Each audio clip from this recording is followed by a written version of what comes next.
ত্রয়োদশ জাতীয় সংসদের প্রথম অধিবেশনে আগত আমন্ত্রিত অতিথিবৃন্দের নিরাপত্তা এবং যানবাহন ব্যবস্থাপনা, মধ্যপ্রাচ্যে চলমান উত্তেজনার প্রেক্ষিতে ডিপ্লোম্যাটিক এলাকার নিরাপত্তা জোরদার, Bangladesh Pakistan one day cricket match সিরিজের নিরাপত্তা প্রদান সহ রাত্রিকালে ছিনতাইকারী, মাদক ও কিশোর গ্যাং নিয়ন্ত্রণে অপরাধপ্রবণ এলাকায় নিয়মিত ব্লক রেইড পরিচালনার মতো বিশেষ অভিযানগুলো চলমান রয়েছে।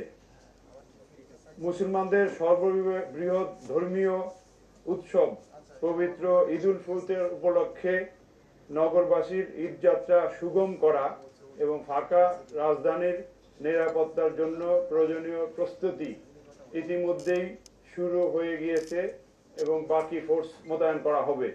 রাজধানীবাসী যেন নিরাপদে ও নির্ভাবনায় ঈদ উদযাপন করতে পারেন সেই লক্ষ্যে ঢাকা মেট্রোপলিটন পুলিশ কর্তৃক গৃহীত হয়েছে পর্যাপ্ত নিরাপত্তা ব্যবস্থা। প্রিয় সাংবাদিকবৃন্দ, রমজান মাসে ধর্মপ্রাণ নগরবাসী যেন অফিস শেষে পরিবারের সদস্যগণের সাথে ইফতার করতে পারেন সেই লক্ষ্যে ঢাকা মেট্রোপলিটন পুলিশের ট্রাফিক বিভাগ অক্লান্ত পরিশ্রম করছে। ট্রাফিক পুলিশের নিয়মিত মোতায়েনের পাশাপাশি প্রায় 6 শতাধিক অতিরিক্ত ট্রাফিক পুলিশ মোতায়েন করা হয়েছে রাজধানীবাসীকে ট্রাফিক জ্যাম থেকে মুক্ত করার জন্য। প্রিয়জনের সাথে ঈদ করতে ঢাকার বাইরে যাবেন নগরবাসীর বড় একটি অংশ।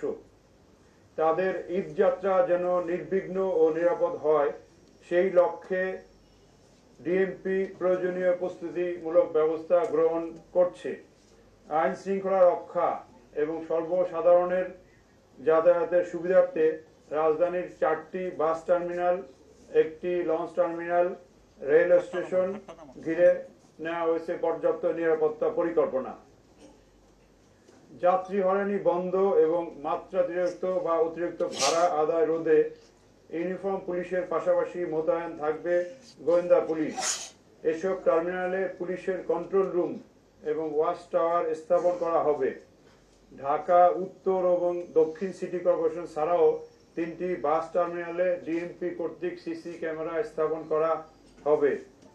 লক্ষ্যজকর গাড়ি যেন রাস্তায় নামতে না পারে সেজন্য ইতিমধ্যেই ডিএমপি ট্রাফিক বিভাগের সহায়তায় ডিএমপির জুডিশিয়ারি ম্যাজিস্ট্রেটগণের সমন্বয়ে মোবাইল কোর্ট পরিচালনা করা হচ্ছে।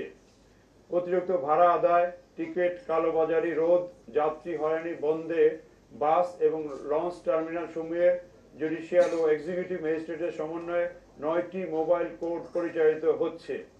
ঈদ বিড়ম্বনা এড়াতে ঘরমুখ মানুষকে নিম্নবর্ণিত বা বিশেষ কিছু ট্রাফিক নির্দেশনা মেনে চলার জন্য অনুরোধ করা হয়েছে।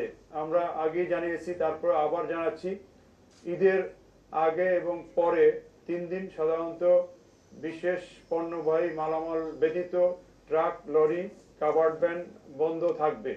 যাত্রী সাধারণের সুবিধার্থে তারা যাতে ঢাকা থেকে বাইরের জেলাসমূহে সহজে যেতে পারে এই জন্য হাইওয়েতে ট্রাক, কাভার্ড ভ্যান, লরি চললে অসুবিধা হয়। এছাড়া 16ই মার্চ থেকে আগামীকাল থেকে বলা যায় যে বিপুল হারে জনগণ ঢাকার বাইরে ঈদ উদযাপন করতে যাবে।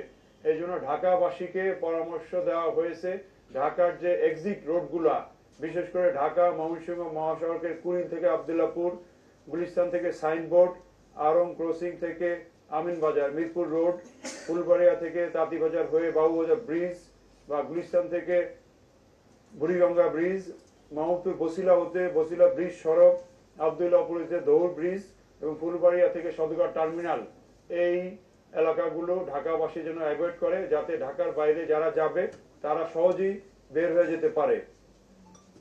গণপরিবহন মালিক এবং শ্রমিকদের জন্য বিশেষ নির্দেশনা প্রদান করা হয়েছে এবং এসব নির্দেশনা অনুসরণ করার জন্য গত সপ্তাহে আমরা 4টি বাস টার্মিনালে মালিক, শ্রমিক সহ সংশ্লিষ্টদের সাথে মত বিনিময় সভা বা সমন্বয় সভার আয়োজন করেছি যাতে ঈদ ব্যবস্থাপনা টার্মিনাল কেন্দ্রিক ভালো হয়। সম্মানিত যাত্রী সাধারণ এবং পথচারীদের প্রতি আমাদের অনুরোধ, কোনোভাবেই জীবনের ঝুঁকি নিয়ে যাতায়াত করবেন না। যাত্রাপথে অপরিচিত কোনো লোকের দেওয়া কোনো কিছু খাওয়া থেকে বিরত থাকবেন। ভ্রমণকালে নগদ অর্থ ও মালামাল নিজ হেফাজতে রাখবেন।